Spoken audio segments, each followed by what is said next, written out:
You're listening to Empire by Design, episode 66. Hey, I'm Katie White, coach, consultant, transformation facilitator, action taker, empire builder, and this is Empire by Design. In this show, we're building empires, we're sharing stories, and we're getting up close and personal on the strategies that make an empire in today's online world. Get all the show notes, past episodes and more at katiewyatt.me. For now, settle in for the ride. Hey Empire Builders, welcome back to the show. In this episode, you are going to hear the empire building journey from solopreneur to CEO. We are going to talk about how to manage the transition that comes with scaling your business and tell you about how to figure out if scale is actually right for you. We're also going to talk about virtual assistants, the good, the bad, and the ugly, and help you if you are deciding to outsource in your business in 2017. We've got some tips for you. So settle in for the empire building ride. Hey Empire Builders. This episode is brought to you by my 7-day podcasting challenge. If you want to explore how a podcast would fit into your business model, I help you do that, just that, in a fun, interactive challenge in just 7 days. We will name your podcast, we will design some cover art, we will get recording on your first episode. You can be podcasting in 7 days. Sign up at podwellcourse.com/7DPC. Back to the show. So good to have you back, Empire Builders, and this close to Christmas too. Oh my goodness, I'd love to know what you're up to for Christmas. I am recording this just a couple of days before I head across the country to Western Australia, which is where my husband and I are both from, and we make the pilgrimage every single Christmas, and this time we'll be doing it with 3 kids in tow to catch up with family and, eat lots of food, enjoy the sun, because Perth summer is much more consistent than Melbourne. And I am planning for the first time since I've been in business to actually have a proper break from the biz over Christmas. So I am, in the days before I go, I'm recording the intros and outros on my entire January podcast catalogue, because as I've mentioned, I think in the past, I'm doing a summer series over, which will start not the next episode, but the one after, and it will go all the way through January, and it's all around the theme of should I start a podcast. And basically I provided sort of live coaching to one of my Podwell clients, and we are sharing that episode by episode. So you're going to hear the blow by blow of her journey from deciding she wanted a podcast to actually launching and beyond. So I think it's going to be the funnest series ever. It's going to be so cool to be a fly on the wall and hear her journey. And I think it's going to apply to you, whether you're already podcasting, if you're thinking about podcasting, or just if you want to hear me coaching someone around the way that they are engaging with and building their audience. So definitely subscribe to the show if you haven't already, because in 2 episodes' time that will kick off. But the point being, I'm getting it all ready and pre-scheduled so that I can have a real break over Christmas, have real downtime. I'm so excited about it, and I know that it will just make me feel so much fresher and stronger for 2017. But for now, let's talk about today's interview guest. So you know that I interviewed Amy Porterfield a couple of episodes ago in episode 60, and I also interviewed her VA, which is today's episode. Her name is Trivinia Barber. You may have heard of her. If you've followed Amy at all or listened to her podcast, Amy often refers to Trivinia by name, and it is a pretty memorable name. And so the reason I was interested to talk to Trivinia is not just the fact that she is a VA to, one of the most successful online marketers in the world, but also because she has over the last year or two made the transition from solopreneur, working for herself, to the CEO of a large global company, Priority VA. And I think there's so many lessons in empire building for all of us. This, building a big business with lots of staff might not be the empire you're trying to build. And we answer that question as to whether it's right for you and why Trivinia decided to go down that path. But I think there's so many things you have to do when building a business that I think we can all draw lessons from as empire builders. So I can't wait to get into it.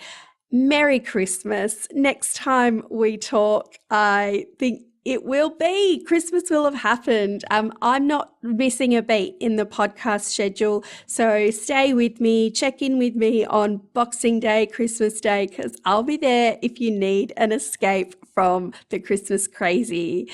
Otherwise, let's get into my interview with Trivinia.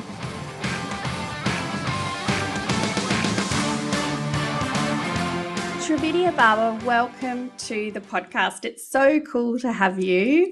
Katie, it's my pleasure to be here with you. It's such an honor. Oh, thank you. And look, I'd have to ask, if you weren't talking to us right now, what would you be up to?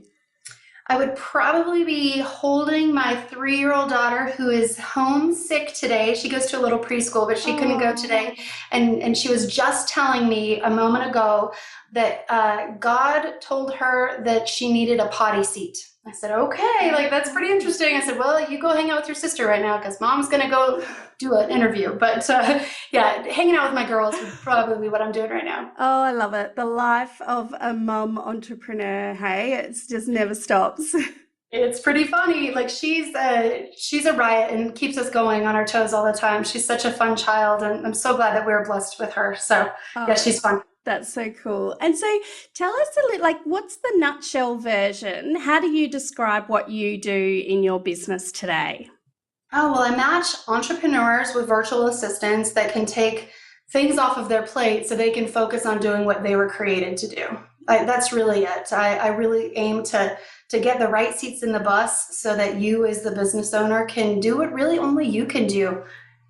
Yeah, totally. And look, when I first came across you, and I'm an Amy Porterfield fan. A lot of my audience are Amy Porterfield fans. So I know a lot of them will know your name because if you listen to her podcast, you come up a lot in conversation. She talks about you quite a lot as her sort of primary VA, but you now have your own company of VAs. So what has that journey of growth looked like for you? Has it been quick or was it always part of the plan? It's been stressful, I think. I think not enough entrepreneurs talk about the stress that is involved in growing a business. And so, yes, it's stressful.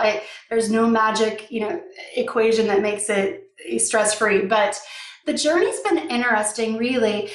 What started as a need for me to really want to serve people and help people really has turned into this crazy business that we are on track to actually break $1 million this year. And I can't even believe I'm saying that out loud. Wow. But it really started because I was working with Michael Hyatt, who's a well-known influencer online, and then with Amy. And really people just kind of kept calling or emailing me. They would literally get my phone number and call me, or email or Facebook message me and say can you help me? And I started saying yes to a lot of them, and then quickly realized that I did not have the bandwidth to serve people at the level I like to serve. And so I started working with subcontractors to help out, and I was just managing the subcontractors. And I was doing that all under, Trivinia Barber. And after I got about 8 clients that I was doing that for, I thought, I think this is a business. And I think we need to name this thing and actually get an EIN and make this official. And so we did that. And my husband and I created Priority VA, and really with the mission of getting clients, virtual assistants that had the bandwidth to make the client their priority.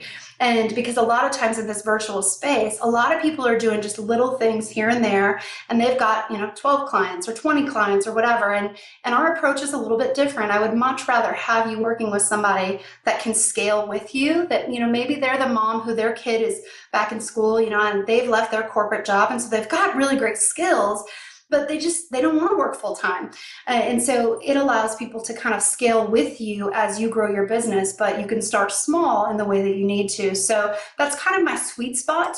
And it's really taken off. We have about 70 clients, 54 virtual assistants, and many of which are moms. I work with singles and unmarried people and, men as well. But I would say 80% of our force is moms who really have a great skill set to offer and didn't really have a place that they felt like they fit. And it must be quite a different role for you now, though, from serving clients directly to now managing the people that are serving the clients.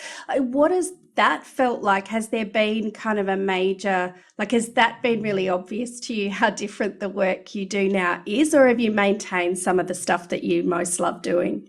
Oh, that's such a great question. It's such a balance of what I do, and it's a fine line that I walk, because in my work with my clients, and now Amy is the only one, I don't serve any other clients besides her, but in my work with her, I approach her business like it's my own business. I bring up things that I think might be pitfalls or, potholes down the road.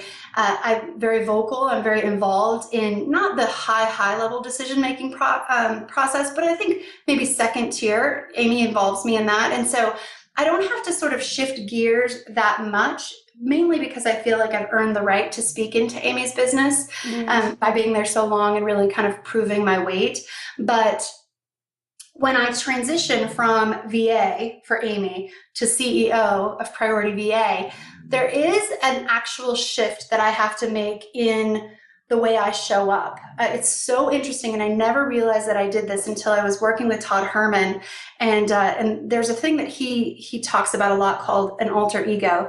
And sometimes when we're in business, we have to kind of put on our game face, right? And I didn't realize, but that for me putting on my game face is every time I get on a call with a client or with a virtual assistant, I put a necklace on. It's the weirdest thing, but after the call is over, I take it off. It's so weird, but I didn't realize I did it, and I do. And it helps me sort of transition into, okay, I'm in business mode right now, and it helps me show up differently. But what I love the most about walking this line is that I get to speak to my clients in a way that no other CEO really can, because I am in the trenches with my team doing what they do day in and day out, but I'm also a CEO growing a business, having the same fears and anxieties and, financial stressors, I think, that every entrepreneur or solopreneur has. And so it's a cool conversation, and it allows me to speak into both of their lives in a way that most people can't. And so I feel like it's an advantage, not a disadvantage. I love that. And I love that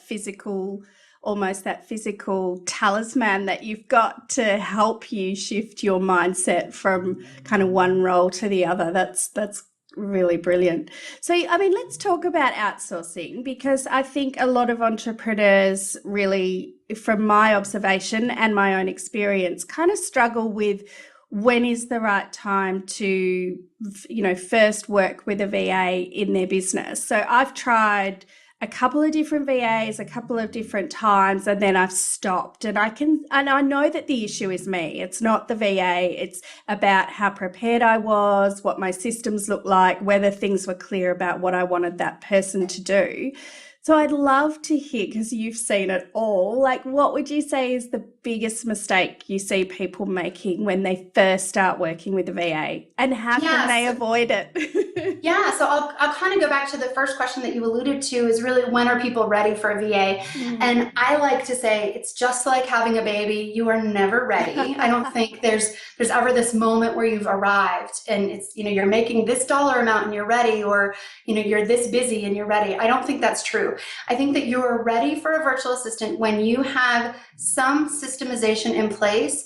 Your procedures or tasks that you want done are documented in a way that you can hand that off to a virtual assistant. You know what you want and how you want it done. And you can say, okay, here's the procedure list, do this. So I think that is one indication that you're ready.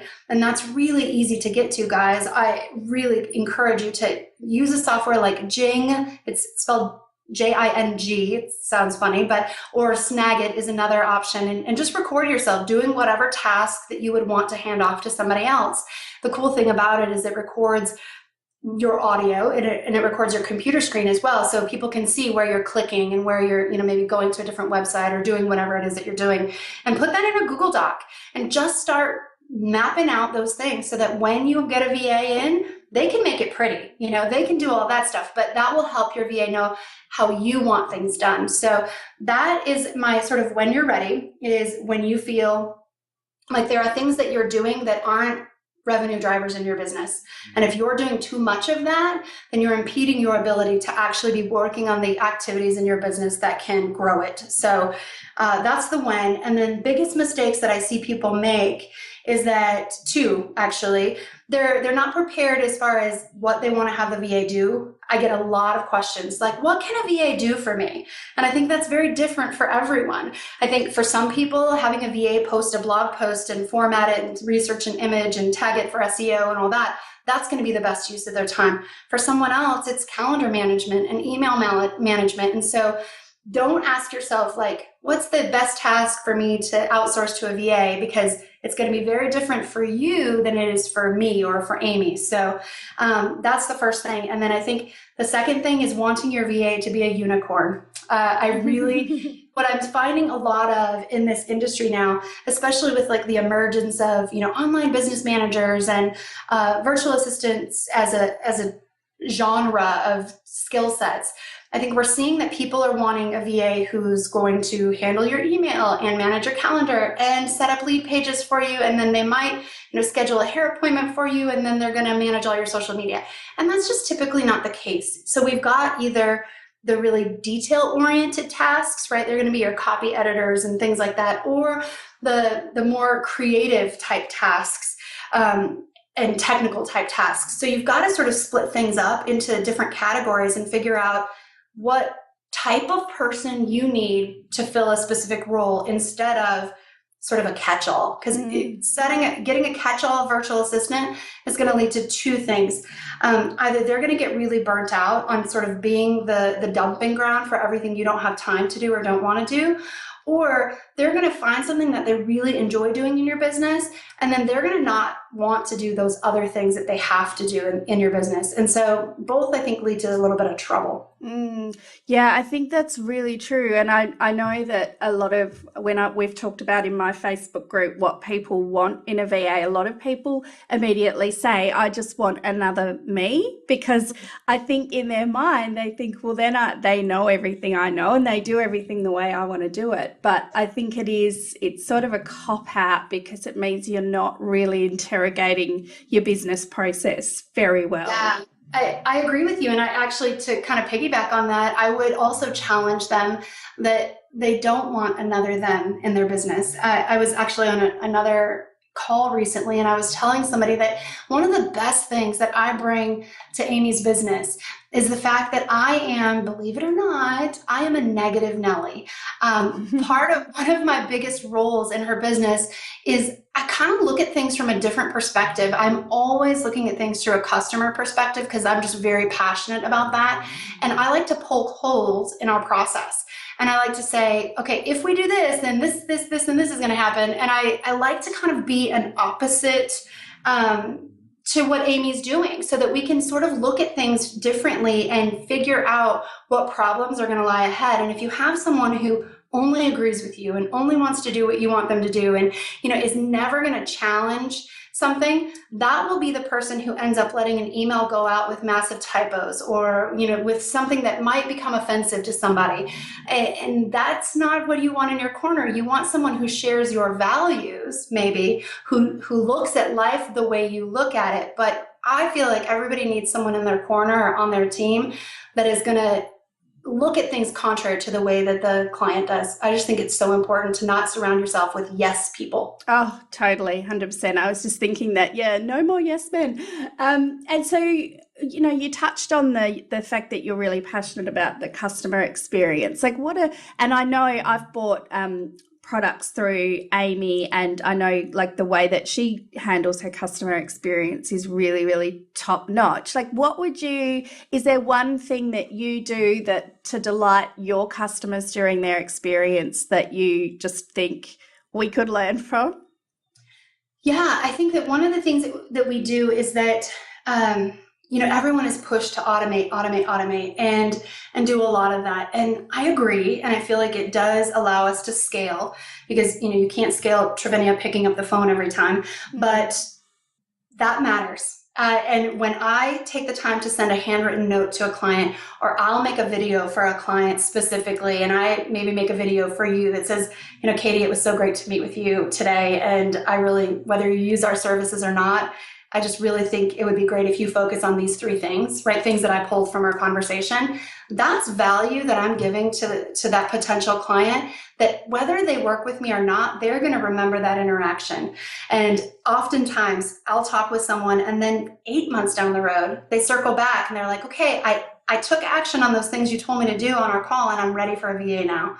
And it is definitely going a little bit above and beyond. And I think that everyone should have something in their budget to be able to give gifts and things like that, or whatever is their love language to their clients or potential clients. One time I sent a case of root beer to a potential client of mine, just had a casual conversation with him, really didn't even think it would turn into anything. And I sent him a case of root beer because he likes root beer, and just said, like, thanks for meeting with me. Like, it was great to, spend 20 minutes with you and enjoy a cold root beer on me. And he ended up posting it on Instagram and saying, like, this is how you make an impression on somebody, and it was like a $10 case of root beer. It wasn't a big deal. But it was just thinking a little bit ahead of what meant something to my clients. Another thing that I think people should pay attention to is that whenever you're going to work with somebody, a new client or even a new hire, so think about this, if you're hiring a VA, is not only send something to the VA or to the new client, but send something to their husband too. I think that, or their wife, right? That is such a cool thing. Like, if you send, my husband, Chris, something that's like, hey, thanks for, the time that I got to spend with Trivinia today. I know it took away from, her spending time with your family today, and I really appreciate that. Holy cow. Like, that goes such a long way. So little stuff that we do here. Oh, they're all brilliant. I really love the idea of recording that short video, because I think a lot of people in the coaching industry particularly will send follow-up emails and say, this is what I think you should do next, and great to meet you and all of that. But how cool would that be if you did it as a video or something that just stands out from the crowd? That's so cool. So you mentioned Jing and you mentioned Snagit. Are there any other tools that you swear by to use in managing your business? I swear by Slack, and I need to become an affiliate of them because I talk about them all the time. Slack is a great tool really that we use internally, but then I've used it with clients as well, where basically it's a chat channel. If you think of sort of text messaging on steroids, that you can put files and links and audio, you can even, link it to your project management software. I really like it. It's cut down so much on my email and my internal communication with my team. I just don't know how I ever functioned without it. That's one. Another one that I really use religiously is Rescue Time, and that keeps me accountable to what my priorities are. It sort of measures and sends me a report every week, and I think you can have it do it daily, but I just do it every week, and it will say, you spent 18 hours this week processing email. And I get to realize, okay, I need to outsource that. Like, I cannot be spending that much time in my inbox every week. So I like that as sort of a overarching view to see where you're spending or wasting your time. And then one that I just recently stumbled upon, and it's been ingenious for me, is, I'll probably forget the name of the plugin. It's called Kill the Newsfeed. And it is a Chrome extension that will kill your newsfeed in Facebook. Because, of my work with Amy, I have to be in Facebook groups and I have to be doing stuff all the time. And I have to post things, but I don't want to get sucked in by the newsfeed. And so that helps me. So it turns off the newsfeed. I can just get in there, do what I need to do, and hop out and not get distracted by the newsfeed. So those are kind of my top 3 right now. I love that Kill the Newsfeed. I haven't heard of that one. It's funny, I'm obviously in Australia and a large component of my audience are here. And I've been hearing a lot about Slack, but I haven't seen a lot of people here using it yet, but yet I'm hearing lots about it. So I think it's only a matter of time. And just to move a lot of those conversations off Facebook or email is definitely worth considering.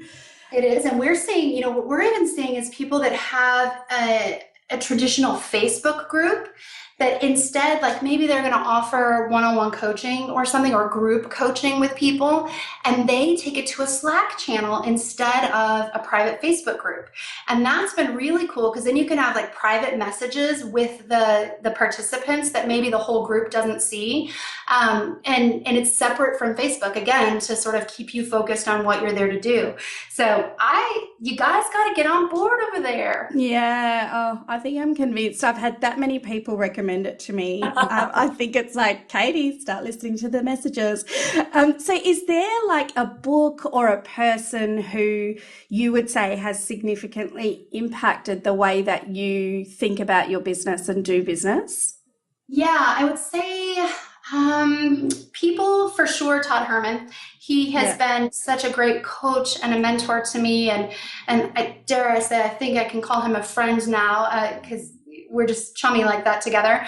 But he has definitely been influential, and just his methodologies and the way that he gets you to get out of your head and to really think strategically. It's interesting because by nature, I'm not a very strategic thinker. I'm great at vision, but I'm not great at thinking in my own business of how I can strategically take it to the next level.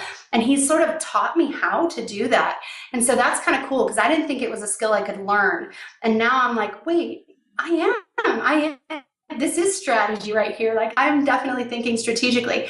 And so that's really cool. And then as far as a book, I read, it's a horrible read. I just want to be honest, like no offense to the author, but I read a book called Scrum, The Art of Getting Twice as Much Done in Half the Time. Yep. And it was a really dry read, but if implemented, it will drastically change the way that you work in your business. And that's what I think most people need, is they need to stop sort of thinking of, well, this is the way that I work, and I need someone that's going to work the way I work, and whatever. I feel like we almost need an overhaul of, we need to work the way that it takes to get stuff done. Because right now, many of us are just not getting anything done. We're just dreaming a lot and not doing enough.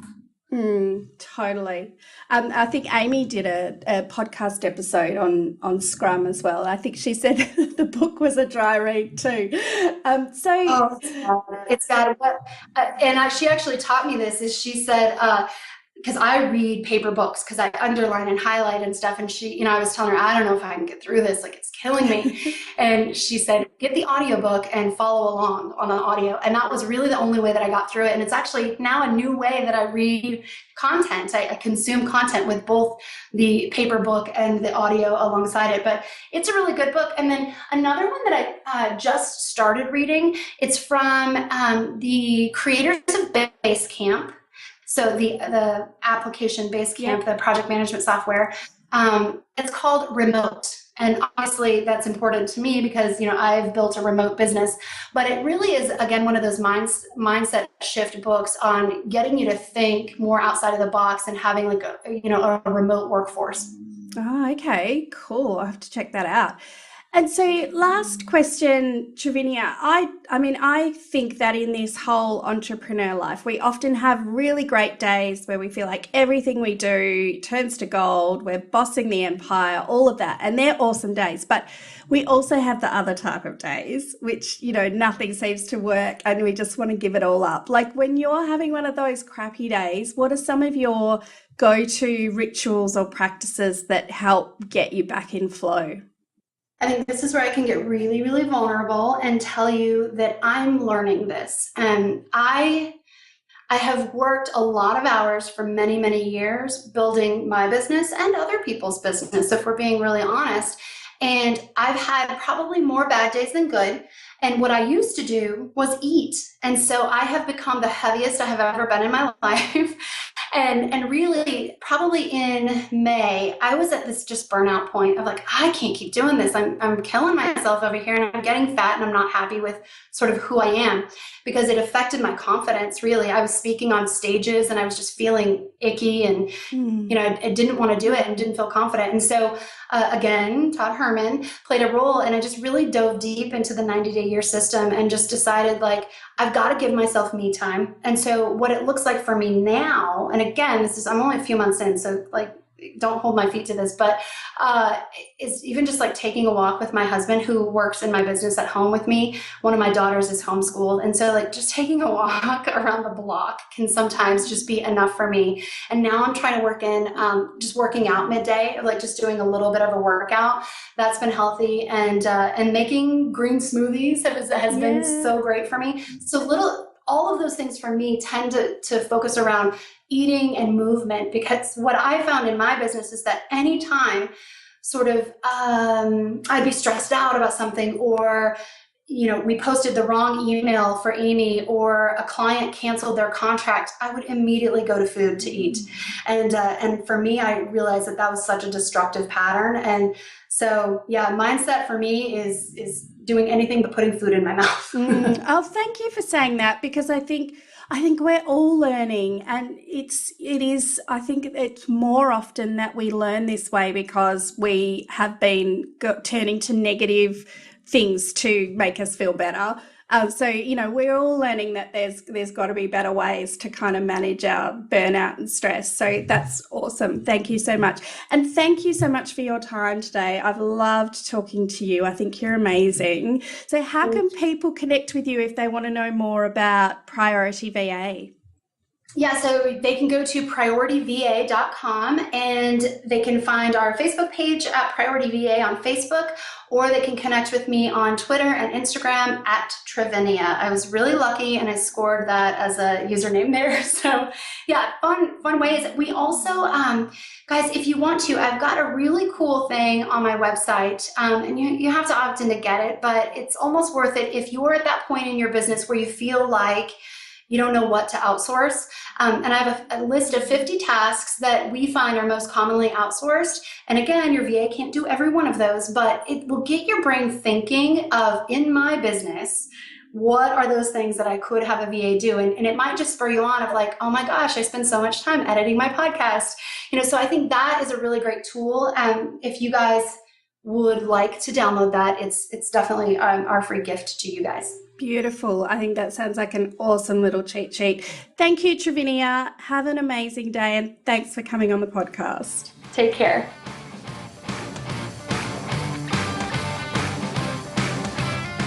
How adorable is Trivinia? There's so many takeaways that I have got from that episode. And we recorded this episode a while before it's gone live.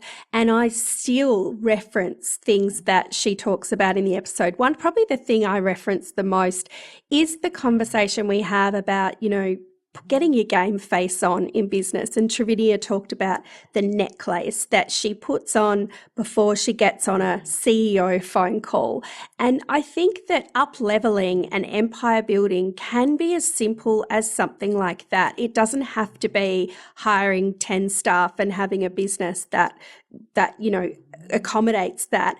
It can be as simple as, how do you bring your game face? How do you level up in your day-to-day business operations? And so I encourage you or challenge you to think about how you're going to do that in 2017. Is it as simple as the things that you wear, the title that you call yourself, the time that you give to yourself in your business? Whatever it is, I want to see all of us building empires in 2017 and up-leveling in some way, shape or form. So I hope you've enjoyed this episode. Merry Christmas. I can't wait to see you next week. Hey, we've loved contributing to your empire building today. Please share us with a fellow empire builder so that we can help them too. Thank you to Luke at The Wellness Pro for production and editing, the Virtually Holistic Hub for show notes and admin support, to our guest, and to you, our most important listener. You should also check out my other podcast, Lady Boss Chats, where Elle Roberts and I chat all things Lady Boss life. You'll feel like you've just pulled up a cozy armchair with your biz bestie. Find us in your favourite podcast app or at theladybossproject.com.